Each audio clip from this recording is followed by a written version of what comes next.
hay hackers de Corea del Norte haciéndose pasar por trabajadores latinos. Resulta que salió un hilo de Twitter donde se popularizó mucho que había una entrevistadora de la empresa mexicana Bitso entrevistando a un candidato a una posición. Este candidato dice que es colombiano, específicamente que es de Barranquilla, pero habla en inglés con un acento bastante asiático. Y luego cuando le preguntan si podemos cambiar a español, de hecho le preguntan, ¿eres colombiano? Y dice, sí, sí, sí, soy de Colombia. Le dicen, ¿podemos hablar en español? Y cuando le dicen hablemos en español, se inventa una historia de que cuando era pequeño su papá se lo llevó del país y se fueron a vivir en otro lado y por eso no habla muy bien español. Y eso lo dice en un español, digamos, un poco quebrado. El punto con esta historia es que el mundo de inteligencia artificial cada vez más está presentando este tipo de casos donde hay actores maliciosos como personas de otros países que buscan acceder a información interna, privada de empresas para hacer cosas malas. ¿Cómo qué? Pues una persona trabajando en una empresa de este estilo que tenga intenciones maliciosas puede robar data de los usuarios para después venderla, puede hacer transacciones en nombre de los usuarios, puede revisar transacciones, historial de transacciones, historial de compras, de ventas de cualquier persona y usar esa información de forma muy maliciosa. Entonces, esto es muy grave porque genera una falta de confianza con muchos trabajadores, porque a veces, en este caso, era fácil identificar la amenaza, pero hay veces que los trabajadores latinos se prestan para este tipo de cosas y hacen la entrevista, pasan, consiguen el trabajo, pero después la persona que está haciendo el trabajo resulta ser una persona de otro país con intenciones malas que termina robándose la información. Entonces, eso es muy difícil porque en esos casos es mucho más complicado detectarlos. Y en los últimos meses se han reportado muchos de estos casos, no solo con gente de Corea del Norte, sino también con trabajadores de China o de India que consiguen esos empleos remotos en tecnología y luego comienzan a hacer cosas malas con esa información. ¿Cómo funciona o cómo lo hacen estos hackers extranjeros? Consiguen identidades falsas, buscan intermediarios en América Latina que se presten para conseguir los trabajos y luego utilizan estos perfiles falsos para acceder a la información privilegiada.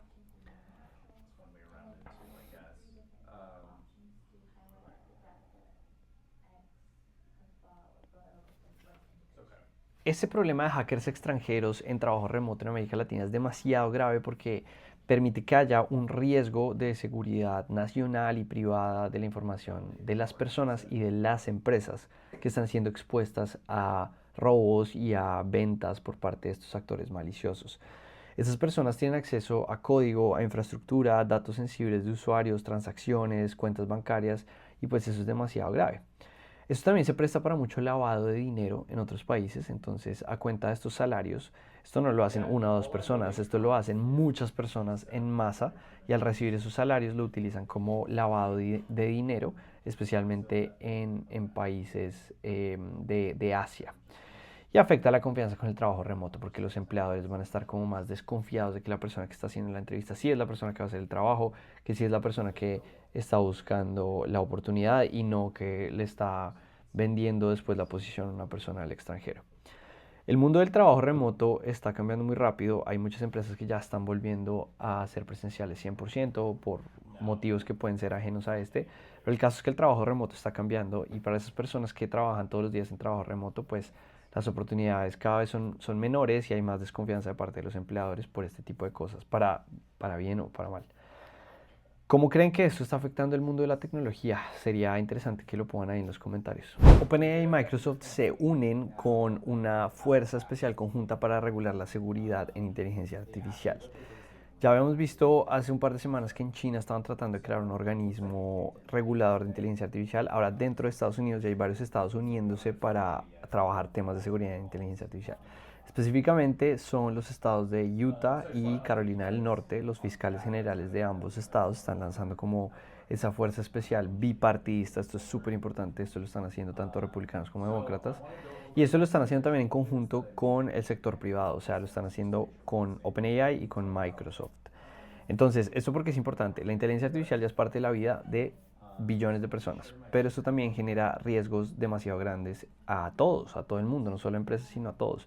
Hay deepfakes, hay manipulación de información, hay creación de información falsa, hay seguridad infantil, que ya hemos visto que ha sido algo muy, muy importante. Entonces, pues es importante entender qué están haciendo los reguladores, qué está haciendo el gobierno para, digamos, tratar de ir hacia la inteligencia artificial de forma segura y que no sea simplemente cualquier empresa hace lo que quiere. Desde el punto de vista de empresas o desde el punto de vista de un fundador de una empresa de inteligencia artificial, de mi parte, es importante porque toca entender hacia dónde va la regulación para que uno esté preparado y que si en algún momento sacan alguna legislación o alguna norma o algo, uno esté preparado y no vaya a incumplir un montón de reglas. Entonces eso es bien, bien importante. Ahora, específicamente, ¿qué busca lograr esta fuerza especial conjunta de Utah y de Carolina del Norte? Primero, estoy leyendo aquí la noticia y es identificar los problemas emergentes con inteligencia artificial. Entonces, entender con los expertos de OpenAI y Microsoft qué riesgos puede generar eso para la población en general y para las empresas y tener esos riesgos identificados. Número dos, desarrollar algo que están llamando salvaguardas básicas, como, como algo muy básico de primer nivel que tienen que hacer los developers en términos de restricciones de los modelos de lenguaje, restricciones de uso de inteligencia artificial que cualquier desarrollador de software tiene que seguir cuando lance alguna aplicación de inteligencia artificial. Esto va a ser importante porque va a afectar prácticamente cualquier empresa, especialmente alrededor de niños y usuarios vulnerables. Y número tres, esto busca crear un foro permanente para estar discutiendo sobre los últimos avances en inteligencia artificial y coordinar respuestas conjuntas cuando aparezcan nuevos riesgos. Hace poco también hubo, por ejemplo, una historia de unos agentes de Cloud Code que comenzaron a ser controlados de forma remota por hackers. Este es el tipo de cosas que, según esta legislación, se buscaría regular. ¿Quién participa en esta nueva fuerza de seguridad de inteligencia artificial que están lanzando en Estados Unidos? Están participando los fiscales generales de los dos estados, Utah y Carolina del Norte. Recordemos que el fiscal general básicamente es como el abogado de un estado, como el principal abogado de un estado que puede ir a buscar ofensas de diferentes actores en su jurisdicción y llevarlos ante jueces con diferentes formas, demandándolos o con diferentes mecanismos legales. También está participando grandes compañías de inteligencia artificial que son Microsoft y OpenAI. Eso trae experiencia técnica, pero también hay un tema importante ahí sobre conflicto de intereses, como si en este organismo o en esta fuerza conjunta van a estar las dos compañías de inteligencia artificial en este momento líderes, pues faltaría Google ahí, qué tanto objetividad pueden tener, ¿no? O qué tanto van a estar abogando por sus propios intereses. Y lo último es que esto es bipartidista porque hay uno de sus fiscales generales es demócrata y el otro es republicano y esto lo que demuestra es que la seguridad en inteligencia artificial es algo de unidad nacional para Estados Unidos y algo muy estratégico. Esta fuerza bipartidista de seguridad e inteligencia artificial representa muchas oportunidades. Primero, porque esto puede generar un estándar de buenas prácticas de inteligencia artificial, algo mínimo que todos los developers de inteligencia artificial tienen que seguir, que es algo que muchas personas ven como urgente, dado el ritmo de innovación que está teniendo en este momento el mundo, ¿no? Número dos, esto va a permitir que las startups y empresas de inteligencia artificial tengan una orientación de regulación, como que sepan cuál es la forma correcta de hacer las cosas. Y esto puede reducir riesgos a futuro, incluso para las mismas empresas. Si yo tengo una guía de cómo hacer las cosas bien en términos de seguridad e inteligencia artificial y soy una startup, pues está en mi mejor interés seguir esa guía para que cuando ya lance algún producto al mercado, pues esté tranquilo de que estoy haciendo las cosas bien. Y ya por último, va a reforzar la confianza pública, entonces eso es bien, bien importante. El riesgo más grande de esta fuerza conjunta de inteligencia artificial o de seguridad de inteligencia artificial es si los desarrolladores de inteligencia artificial están detrás de esta task force, hasta qué punto esto verdaderamente está regulando la industria o simplemente están acompañados de los mejores intereses de estas empresas. Vamos a ver. Google va a invertir 40 billones de dólares en Texas y no es un capricho, es para construir data centers de inteligencia artificial.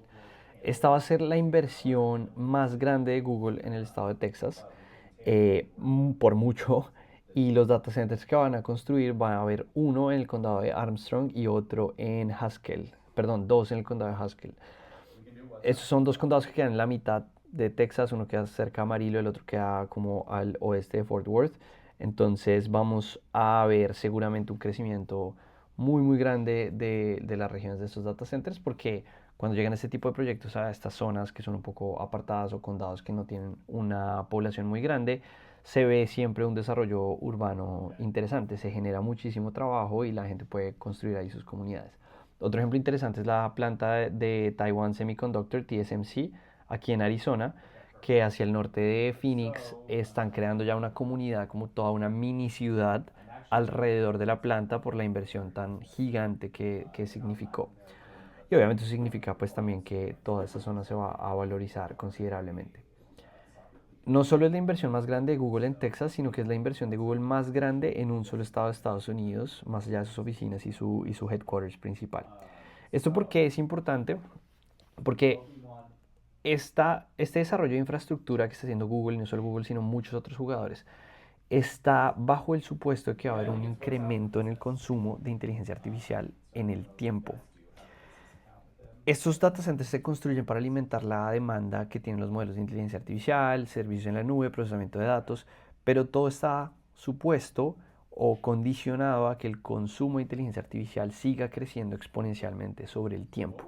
Entonces son unas apuestas demasiado grandes de estas empresas que en caso de que el consumo no crezca exponencialmente y no se mantenga en esos niveles, ahí es donde vamos a tener muchos problemas estilo burbuja, donde va a haber una subutilización de estas inversiones millonarias, billonarias en infraestructura que no van a generar un retorno a la inversión.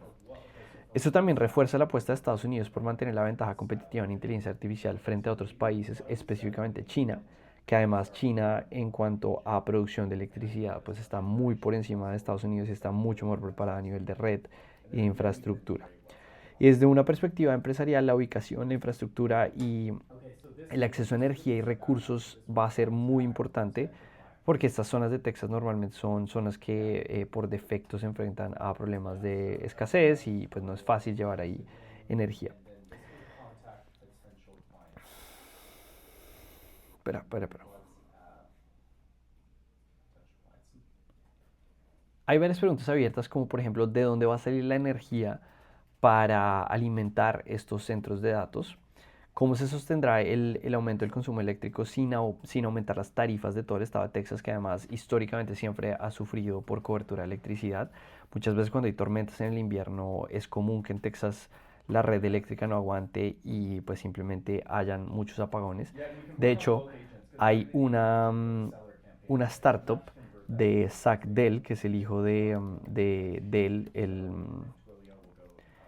el fundador de los computadores Dell, que se llama Base Power Company, que es una compañía que está encargada o que su propósito es dar energía a través de generadores que se pueden instalar en las casas a casas en Texas, o sea, a familias, porque es común que la red eléctrica en este estado pues no sea tan estable. Entonces, ahora si uno le suma dos super plantas de procesamiento de inteligencia artificial que consumen la misma energía que una ciudad entera, pues cómo se va a sostener la red eléctrica frente a estos aumentos en el consumo. Va a haber una preocupación local muy muy grande y no se sorprendan si hay mucho activismo local para que estas plantas no se construyan ahí. Luego hay otras preguntas sobre el uso del agua, etc., impacto ambiental, que me parece que son importantes, pero no conozco mucho el tema como para venir a hablar de eso. De lo que sí puedo hablar es el retorno a la inversión, porque estos son 40.000 millones de dólares, puede parecer una inversión alta para Google, pues no es mucho. O sea, miremos cuánto generó Google en flujo de caja libre el año pasado. ¿Cuál es el flujo de caja libre?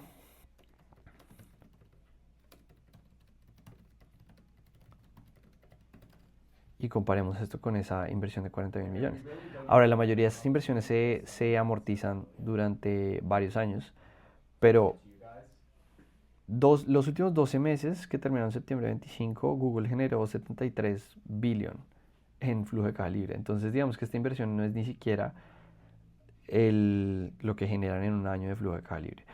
¿Qué significa? Que sí es una inversión bastante grande, pero así no retorne, creo que no va a ser un problema para Google a nivel de retorno a la inversión. Sí sería para otras empresas que tienen que financiarse de forma externa. O sea, si fuera OpenAI construyendo este proyecto, sí sería un gran problema, porque OpenAI no genera 73.000 millones de dólares en flujo de caja libre cada año.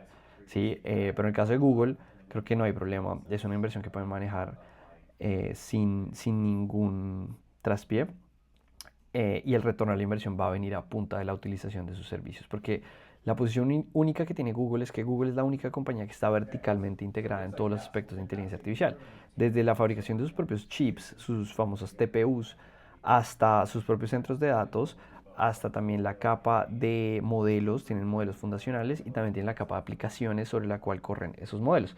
Entonces, ¿qué significa esto? Que así haya subutilización.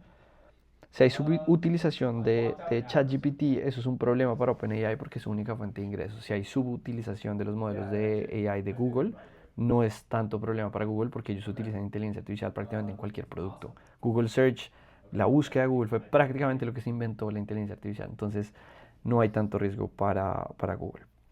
Y por eso creo que Google es la compañía mejor posicionada para ganar la carrera de inteligencia artificial. Este tipo de inversiones para Google son normales y digamos no son gran cosa si lo compara uno con su máquina de generación de plata. Para ChatGPT esto sería muy grande, ¿no? Comparémoslo con ChatGPT, están generando 20 mil millones de dólares al año en ventas, ni siquiera su utilidad, están perdiendo plata y están haciendo compromisos de capital de este estilo por 1.4 trillones de dólares. Eso sí es lo que hay que cuestionar. Esta inversión de Google va a ser muy buena para la economía. Hay riesgos ambientales, eso va a ser un problema. Hay un riesgo a la red eléctrica, eso también va a ser un problema. Pero a la larga esto es algo que Google puede manejar sin ningún problema. ¿Qué creen de esta apuesta grande de Google en Texas? ¿Creen que van a haber más centros de infraestructura de este estilo alrededor de Estados Unidos? Déjenlo en los comentarios.